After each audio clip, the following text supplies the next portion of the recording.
षोल number जातीय राजपथ जो मार्कणा अच्छी से मार्कणा बारंबार दुर्घटना घटुची। सिमुलिया थाना जो मार्कणा बाजार निकट में जो इलेक्ट्रिक ऑफिस अच्छी से इलेक्ट्रिक ऑफिस बर्तमान से पाख जो डाइवर्सन अच्छी से डाइवर्सन टी बर्तमान दुर्घटनार हटस्पट कहले किसी अत्युक्ति हम ना। जो आज भोर समय जो 70 जन तीर्थयात्री को नहीं गोटे कलिकता पुरी जाऊला एक बस से डाइवर्सन पाखे दुईटी कार जो बस टी जाऊला जो बस टी जाऊला से बस पछपट जो कार दुईटी कार पछपट को धक्का जाता है। जो दुईटी कार जो गोटे दिल्ली रू पुरी जाऊला एवं बिहार रू जाऊला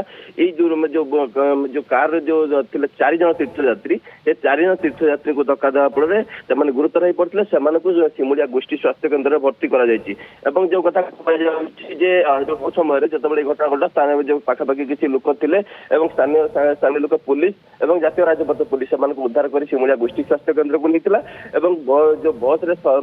जो सम्मुख भागटी नष्ट हो जाए जो कार जो कार थिला से दुईटी कार पछ अंश संपूर्ण नष्ट हो जाए। तबे बर्तमान जो 70 जन तीर्थयात्री जो बस नहीं जाता 70 जन तीर्थयात्री अवस्था बर्तमान स्थिर अच्छी। तेज बर्तमान जो 4 जन अवस्था बर्तमान जेहेतु गुरुतर अच्छी से सिमुलिया गोष्ठी स्वास्थ्य केन्द्र रखा जाए।